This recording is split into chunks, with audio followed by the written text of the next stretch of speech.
कभी सोचा है जब माता संतान को जन्म देती है तो क्या होता?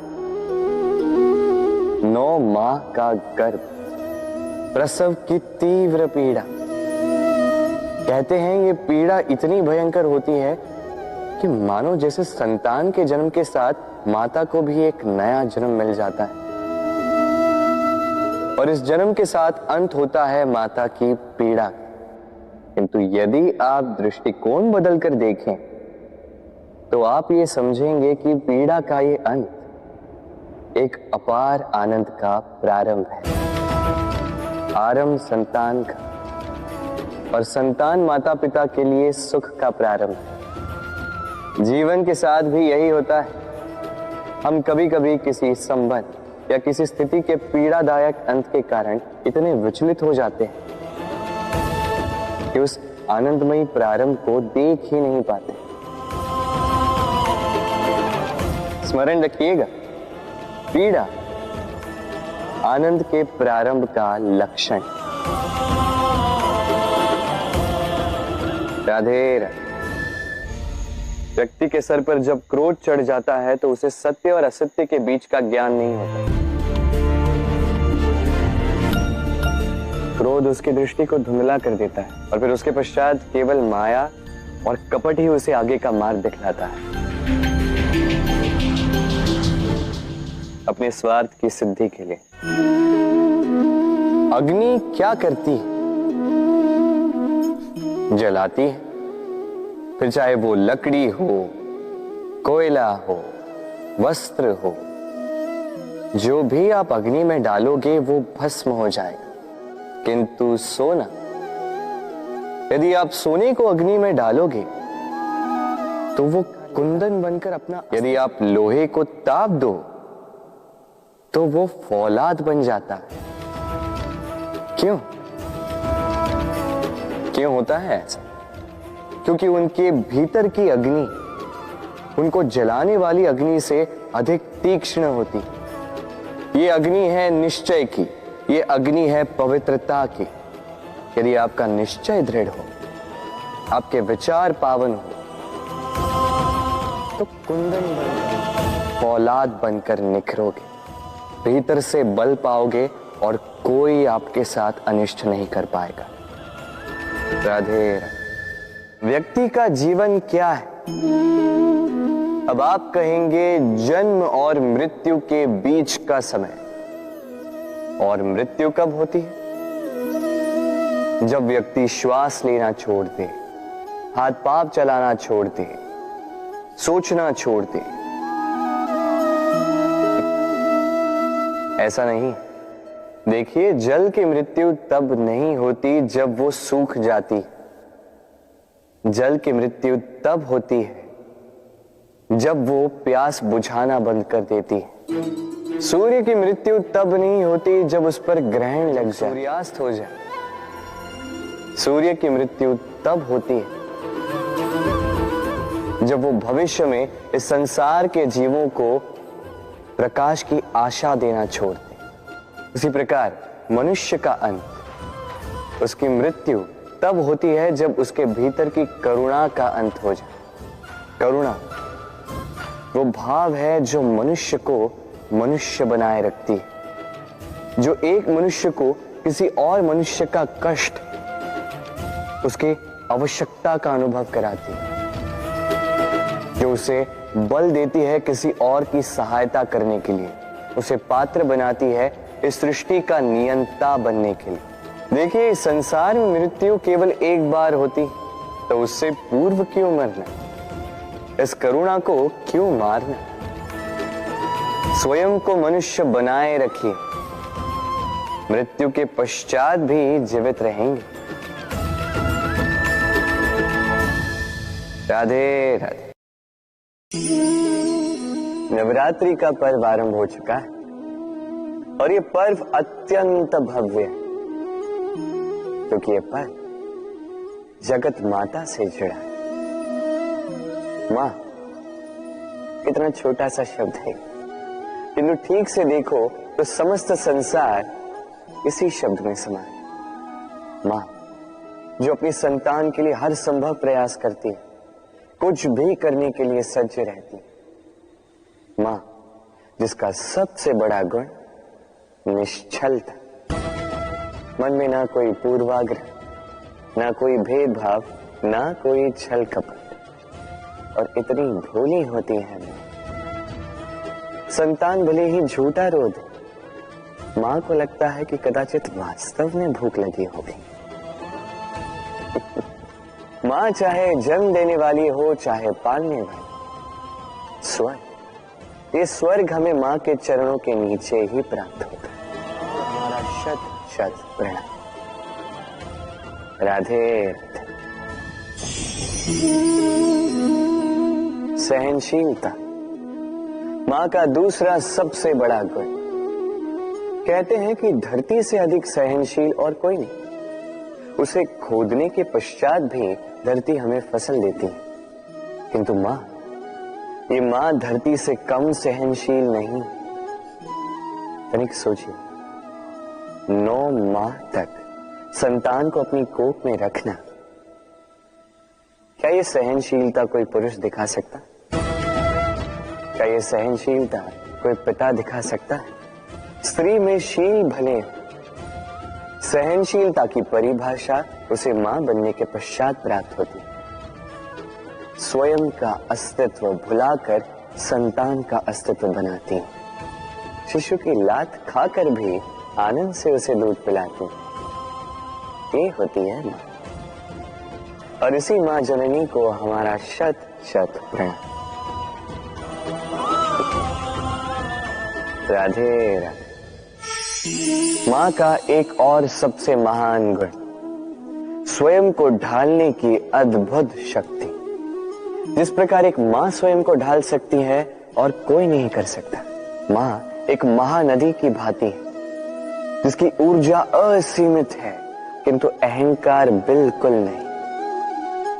जिस प्रकार एक नदी ढलान के अनुरूप मुड़ जाती है, उसी प्रकार एक मां अपनी संतान के अनुरूप ढल जाती है, चाहे जैसी भी परिस्थिति हो। उसके सोने के समय के अनुरूप स्वयं का सोना, उसके जागने के समय के अनुरूप स्वयं का जगना, का भोजन संतान वो स्वयं का मनपसंद भोजन बना लेती है। ये मां का आंचल ही तो है, जो धूप में छाप बनकर आता है, जो शीत में कंबल बनकर आता है। मां ऐसी होती है कि संतान की निद्रा ना टूटे, इसलिए एक करवट सोने का अभ्यास कर लेती है, और इतना स्वयं को केवल वही ढाल सकती है जो संतान की ढाल बन सकती है। इसी मां को हमारा शत शत नमन। राधे राधे। मां के 2 और सबसे महान गुण, साहस और संबल। साहस ये कि वो अपने संतान के लिए कुछ भी कर सकती है, और संबल ये कि वो अपनी संतान को कभी टूटने बिखरने नहीं देगी। तनिक सोचिए, जब भी आपको चोट लगती है, चीख से पूर्व मां का नाम मुख में क्यों आता है? तनिक सोचिए, जब आपको बल की आवश्यकता होती है, साहस की आवश्यकता होती है, आगे आप अपना मार्ग देख रहे हैं जो अत्यंत कठिन प्रतीत हो रहा है, तब मुख से मां की ही शपथ क्यों निकलती? क्योंकि मां ही है जो हमें साहस देती है। मां ही है जो हमें सहारा। मां जानती है कैसे हमारी उंगली पकड़ के हमें चलना सिखाना है। मां ये भी जानती है कि कैसे कान पकड़ के हमें उचित मार्ग पर लाना है। इसी साहसी मां को हमारा शत शत नमन। राधे राधे। कभी आपने सुना है, हिरणी सिंह से बचने के स्थान पर उससे जाके लड़ पड़ी। हिरणी ने सिंह पर आक्रमण कर दिया। कभी सुना है? कभी नहीं। किंतु ऐसा हो सकता है, ऐसा होता भी है, और ये होता तब है जब हिरणी के शावक संकट में हो। जब उन्हें सिंह से प्राणों का संकट हो, तब हिरणी भी आके सिंह से लड़ पड़ती है, उससे भिड़ पड़ती है। क्योंकि वो माँ है और माँ अपनी संतान के लिए कुछ भी कर सकती है। ये ममता है, ये जितनी कोमल हो सकती है उतनी ही कठोर भी हो सकती है, और अपनी संतान के हित के लिए वो क्रोध की पराकाष्ठा पार करते हुए अपनी संतान की सुरक्षा करके ही रहेगी। और इसीलिए तो माँ संतान के जीवन के सबसे बड़ी ढाल कहलाती है। इसी मां को हमारा शत शत नमन। राधे राधे। करुण जिससे संसार के सारे भाव जन्म लेते हैं, और ये समस्त संसार ये मां से जन्म लेता है। मां वो व्यक्ति है जो करुणा का सागर है। संतान को देखकर ही समझ जाती है कि उसकी विडंबना क्या है, उसकी आवश्यकता क्या है। संतान के नेत्रों में यदि अश्रु दिखे, वो देखकर ही समझ जाती है कि उसके शरीर के कौन से भाग में उसे चोट लगी है। संतान के बिना कहे मां समझ जाती है कि आज भोजन में संतान क्या खाएगी। ये होती है मां। मां करुणा का सबसे बड़ा रूप है। और आज के युग में मनुष्य जो है थोड़ा भी आगे क्यों ना निकल जाए, मां को तो पीछे ही छोड़ देता, मां को भूल ही जाता है।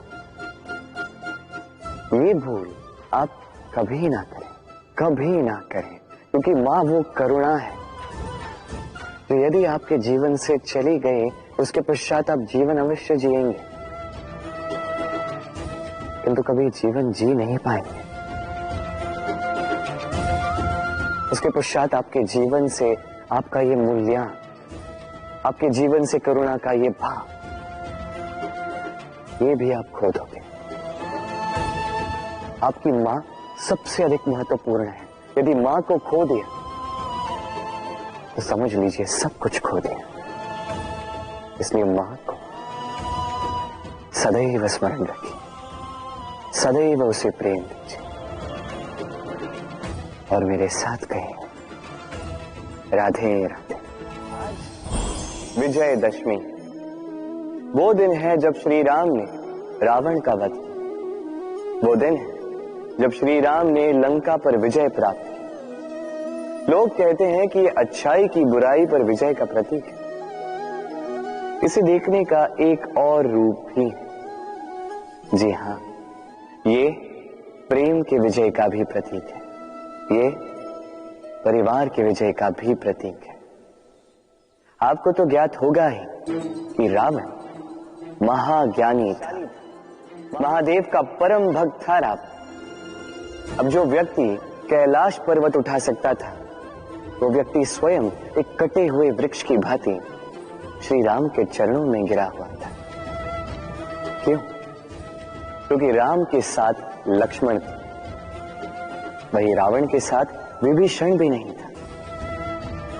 एक और परिवार में बढ़ता प्रेम था, तो दूसरी ओर परिवार में बढ़ती दरार। स्मरण रखिए, यदि संसार पर विजय प्राप्त करनी है तो सर्वप्रथम परिवार में प्रेम बनाए रखना होगा। परिवार में केवल प्रेम बढ़ाइए, द्वेष कभी नहीं। आप सदैव सुखी रहेंगे और जीवन की हर बाधा पर आप विजय प्राप्त करें।